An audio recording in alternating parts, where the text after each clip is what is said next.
Section 1. You will hear a conversation between Mark Winston, who wants to learn Japanese, and Kathy Green, who is a receptionist at the World Language Academy. First, you have some time to look at questions 1 to 3.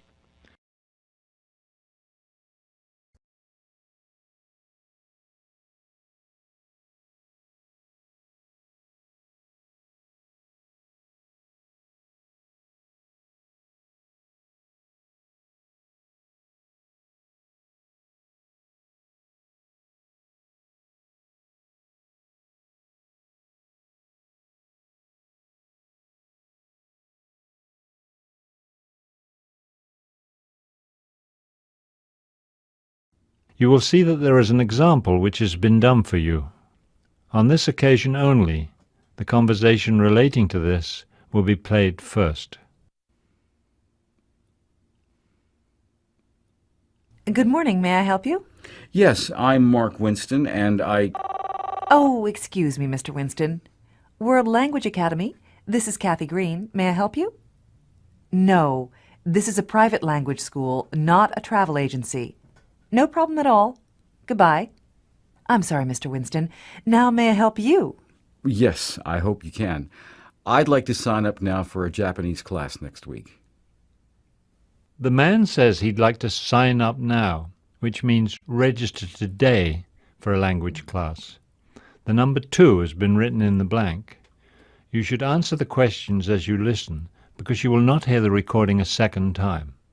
Listen carefully and answer questions 1 to 3. Good morning. May I help you? Yes, I'm Mark Winston, and Oh, excuse me, Mr. Winston. World Language Academy. This is Kathy Green. May I help you? No, this is a private language school, not a travel agency. No problem at all. Goodbye. I'm sorry, Mr. Winston. Now may I help you? Yes, I hope you can. I'd like to sign up now for a Japanese class next week. Classes start next week, and we have lots of Japanese classes to choose from. Have you studied Japanese before? No, I haven't. I'm a beginner. I'm planning to visit Japan next summer, so I want to learn a bit of the language. That's great. Japan is a wonderful place to visit. I spent a month in Tokyo last year, actually, and I even climbed Mount Fujiyama. Really? That's too much activity for me. I'm just planning to visit Tokyo. I think I'll find plenty to do there. You certainly will. All right, then, let me tell you a bit about our classes. They're all taught by native speakers, and they're all specialists in their field. You can choose a Japanese for tourists class, Japanese for business travelers, or Japanese for university students. You're not studying at a university, are you? No, I graduated a few years ago. Well, then the tourist class is probably best for you. Yes, I think you're right. I just want to learn enough to order food in restaurants and go shopping and things like that. When does the Japanese for tourist class begin? Let's see. We have a class for beginners that starts next week. I think there are still a few spaces left. You're in luck. We have 15 students enrolled, and there's room for 3 more. Before you hear the rest of the conversation, you have some time to look at questions 4 to 10.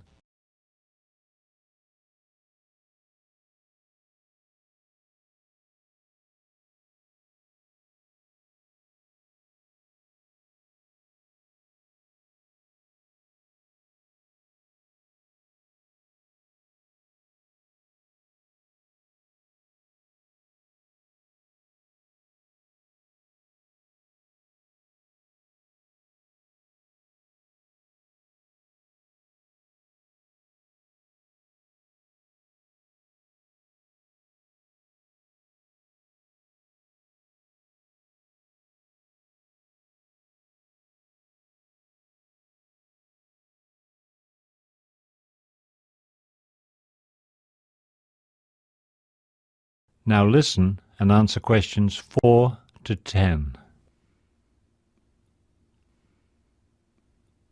When does that class meet? Every Monday, Wednesday, and Thursday from 5:30 until 7:30. That's a bit early for me. I work until 6. Don't you have a class that starts later in the evening? No, not for beginners. Let's see. We have an afternoon class on Monday, Wednesday, and Thursday from 1 to 3. Oh, but that's an intermediate class.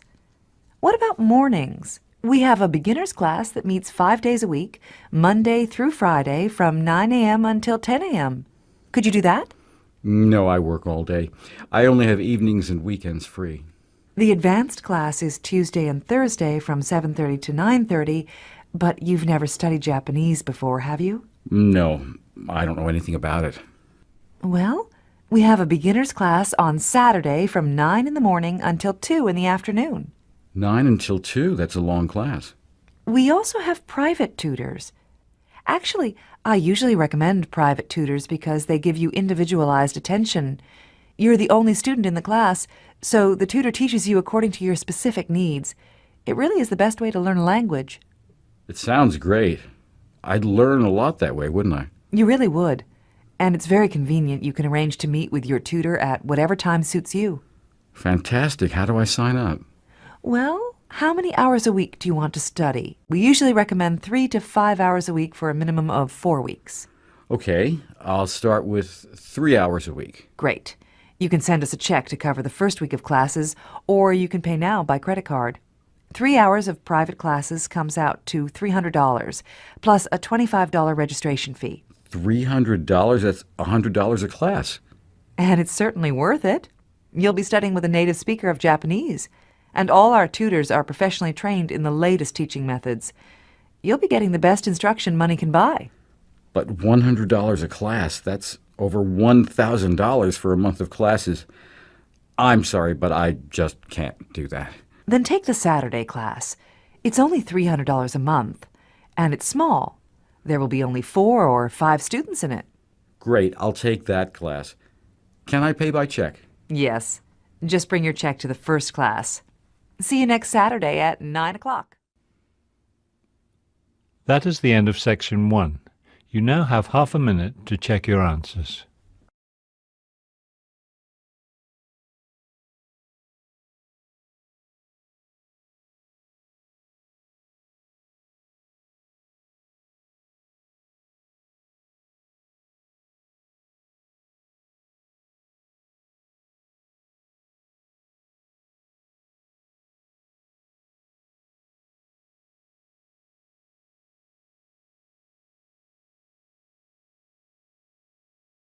Now turn to section 2.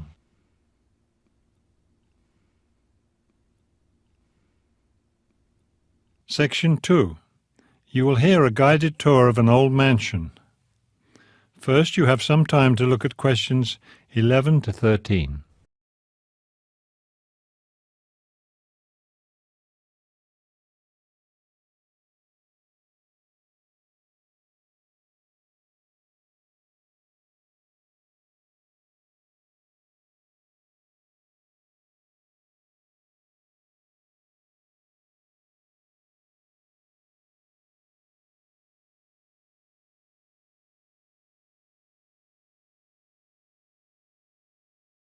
As you listen to the first part of the talk, answer questions 11 to 13.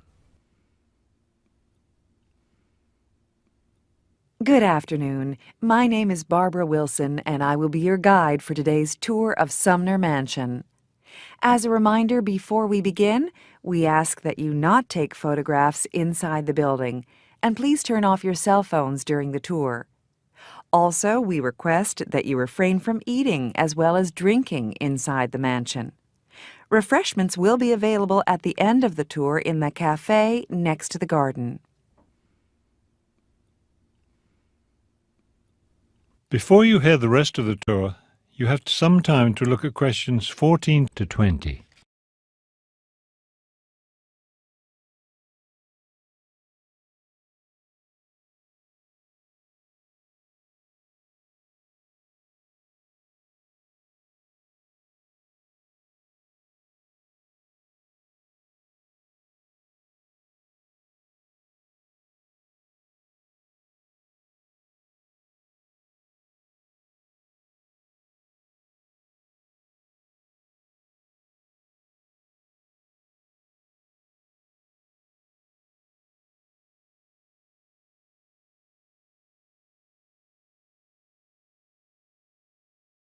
Now listen and answer questions 14 to 20. Now to begin, here we are at the main entrance. You will notice the elaborate Italian frieze installed by the original owner when the mansion was built in 1810. To the left of the entrance is the main living room. This was used by the Sumner family for entertaining guests, particularly for their tea parties. They were famous for the tea parties that they gave in this room. Here on display you can see the elegant chinaware they used for their parties. There are several sets of china imported from abroad. Let's go over to the other side now. This room to the right of the main entrance is the dining room. Of course, the family meals were served here, but the most interesting thing about this room is the art. The Sumners collected a lot of art, and some of the finest pieces of their art collection are displayed in this room. On that wall opposite, you can see a large painting of a garden. Mr. Sumner bought that on a trip to China in 1825. You will also notice several smaller pieces of Chinese art, as well as some portraits of the family. Behind the mansion are the famous Sumner Gardens. Right now you can see a spectacular display of roses. The tea roses are especially nice, and there are many other varieties of roses as well. The guided tour will not continue into the garden. You can enjoy it on your own. Don't forget to stop in at the cafe before you go home for some tasty hot or cold tea and pastries. You enter it through the garden, but it's just behind the living room. There is also a small display there of kitchen tools used in the original mansion kitchen, which I am sure you will enjoy viewing. If you feel disoriented after walking around the gardens, don't worry. Remember that the parking area is just beyond the cafe, so it's a short walk back to your car. Also, please remember that the grounds close at 5 p.m., as we are still on our spring schedule.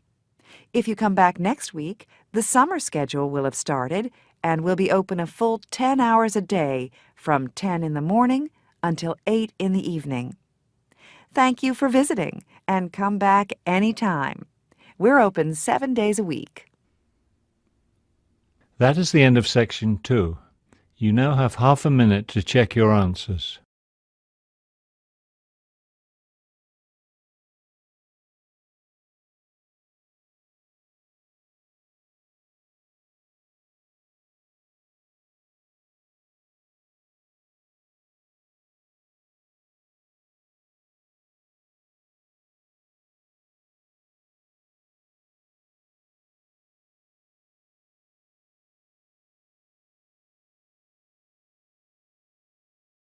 Now turn to section 3.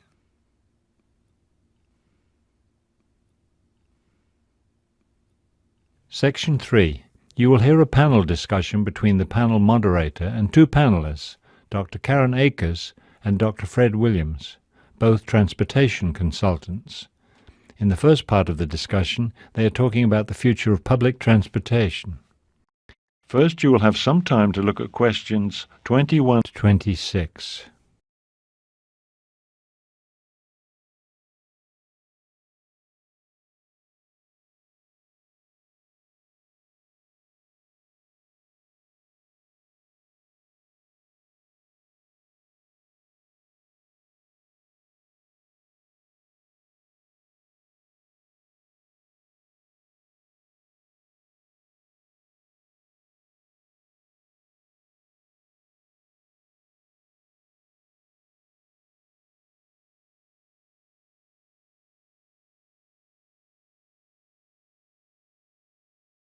Now listen carefully and answer the questions 21 to 26.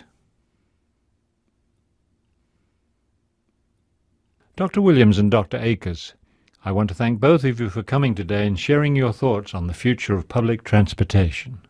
Glad to be here. Thank you. Let me ask you first, Dr. Williams. Traffic congestion is becoming more and more of a problem, and it's spreading. We're used to traffic jams in cities, but now we find traffic problems on many major highways that run between cities. What solutions do you see for the future of transportation? Many transportation experts, myself included, are excited about the potential of high speed trains. These trains are having a great deal of success in Japan and in several European countries as well. They've actually been around for a while, since 1964, in fact. The first high speed train was put into operation that year. What would the speed be exactly of a high-speed train? How would you define high-speed train? We usually call a train high speed if it's capable of traveling at 200 kilometers an hour or faster. That's very fast. It would seem to open up a lot of possibilities for transportation between cities. Yes, that's right. 50 years ago or more, conventional trains were the major form of transportation between cities. Of course, they weren't high-speed trains, but nobody expected that then. Those old trains provided frequent, reliable, and affordable long-distance transportation, and most people used them. Then things changed. Cars and highways were improved, so more and more people started driving cars. Cars are a great form of transportation. Everybody loves them because they're so convenient. But we usually use cars for local trips, shopping and going to work and things like that. That's true. For long-distance trips, most people nowadays rely on planes. Plane service is more frequent and affordable now than it was in the past, so planes, like cars, have become more convenient for people. Meanwhile, trains have more or less fallen by the wayside as a common means of transportation. But with everybody driving cars and taking planes, we have a lot of congestion. And not just on the roads. Airports have become very crowded too. Exactly. We have congestion everywhere now, so we need to look at new forms of transportation. Before you hear the rest of the conversation, you have some time to look at questions 27 to 30.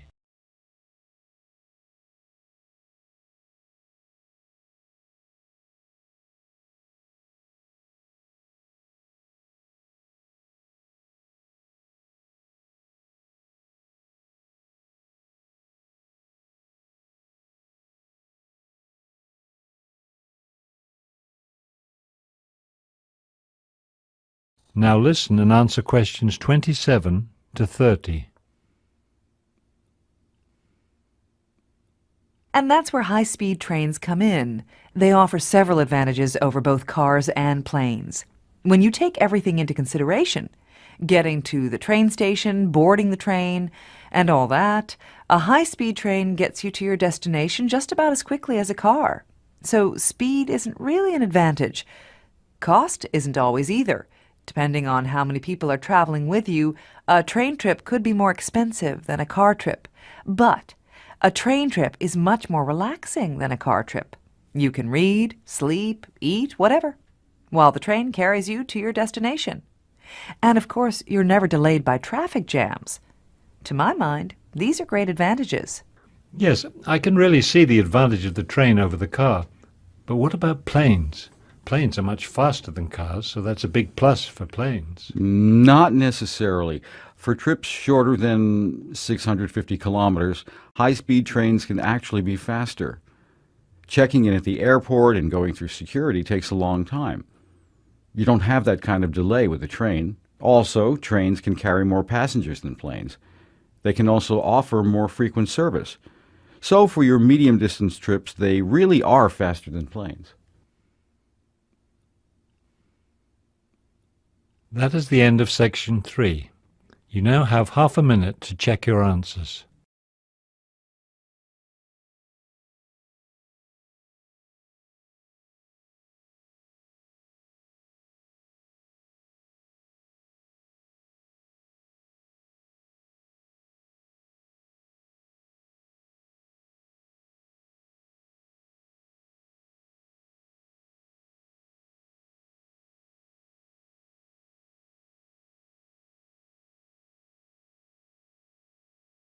Now turn to section 4.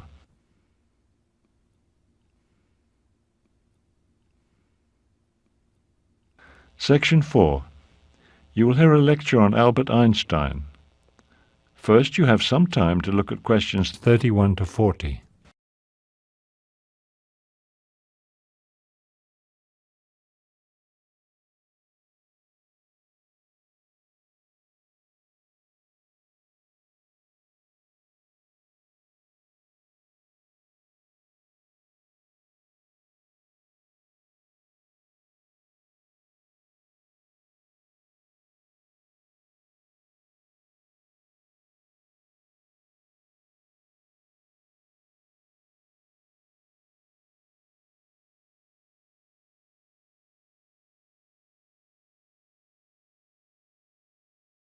Now listen carefully and complete the timeline in questions 31 to 40. Today, I want to talk about the early life of a man whose name is synonymous with genius, Albert Einstein.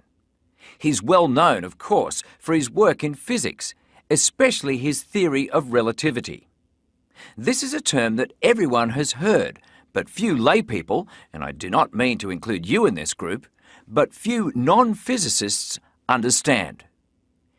Equally incomprehensible to most people is why Einstein, the genius, did so poorly at school. There are some questions, actually misconceptions, about his early life, particularly about his lack of success in school, that I want to clear up for you. Let's look now at some true facts about the life of this famous man. Albert Einstein was born in Germany in 1879. As a child in school, he had a reputation as a slow learner.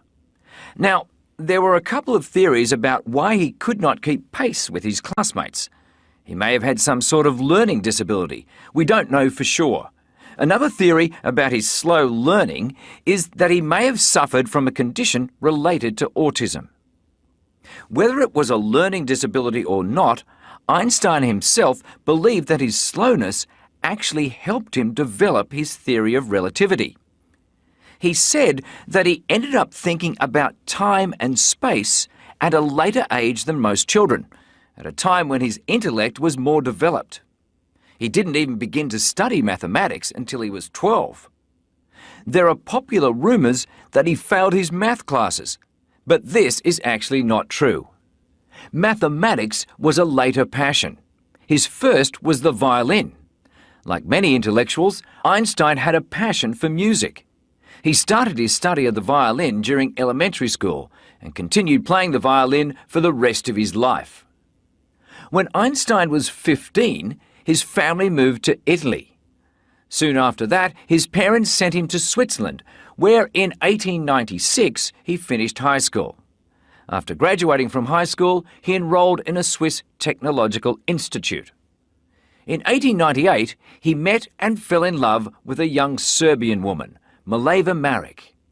Maric was a mathematician, and Einstein considered her his intellectual equal. Einstein received a teaching diploma in 1900. The next year, he became a Swiss citizen. Although he had his teaching diploma, he had a hard time finding a teaching job. In fact, he never did find one. A friend's father helped him get a job at the Swiss Patent Office. He began working there in 1902. His job involved reviewing inventors' applications for patents. When he looked over the applications, he often found faults in the applicants' drawings. He would make suggestions so they could improve their designs and better their chances for receiving a patent. The same year Einstein began working at the Patent Office, he and Mileva had their first child, a daughter. Although they didn't actually get married until 1903, their son was born the following year. There's no record of whether the two children inherited their father's learning disability. That is the end of section 4. You now have half a minute to check your answers.